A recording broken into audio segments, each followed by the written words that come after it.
In other news, UN human rights investigator on Iran, Javaid Rehman, making major headlines on Monday. Rehman stating that in his many years in the position, he's gathered tons of evidence and testimony against the Ayatollah regime in Iran, including on continued suppression and alleged abuses by Tehran today. In fact, Rehman even suggests that he has proof of deliberate manipulations ahead of the recent Iranian presidential elections. But then speaking of the election itself, Rehman calling on the UN to finally, officially open an independent investigation into Ibrahim Raisi, the president-elect. He's also known as the hangman of Tehran, suspected of major involvement in hundreds of extrajudicial killings back in 1988. I think it is time, and it's very important now that Mr. Raisi is the president, that we start investigating what happened in 1988 and the role of individuals. I think you asked about the evidence, mass graves. Again, we have made communications to the Islamic Republic of Iran because we have concerns that there is, again, a policy to actually destroy, or there may be some activity to destroy evidence of mass graves. Joining me to discuss is Iran expert and geopolitical advisor with the Reut group, Alexander Grinberg. Thank you so much for being with us, Alexander. Now, what happened back in 1988?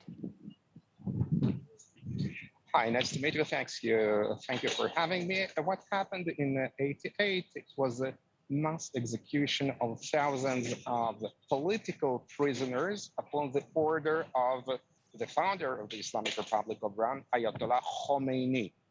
And Raisi was just a cog in this murderous system. And it was the execution of political prisoners is a well-known fact that can be easily checked, unlike the wording of Reuters depicting this event as an allegation. It's not an allegation, it's a well-known fact. So who was Raisi then? Because you mentioned him as a cog in the wheel, but now it's coming to light that he may have had a much more prominent role in the killings.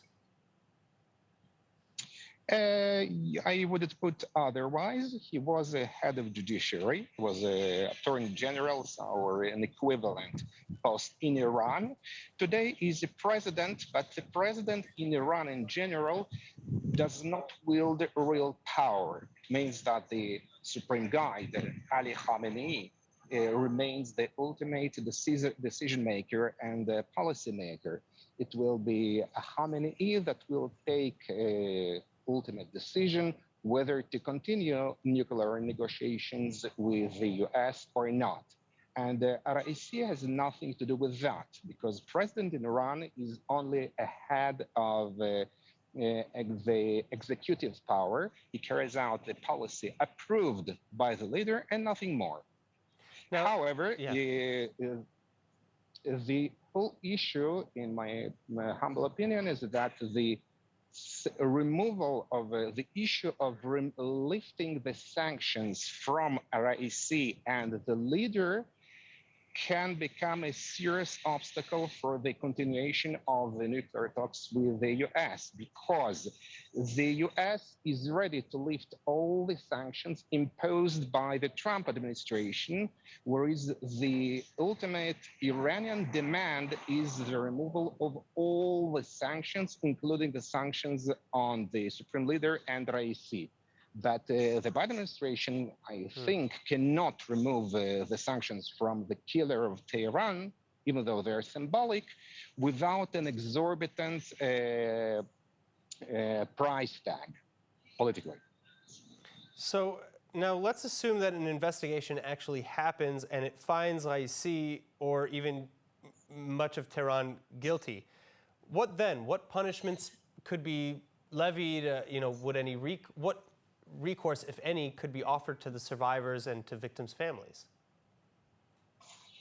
I fear that no recourse can be offered to the survivors and to the victims because historically, US or West imposed sanctions have never worked on any regime.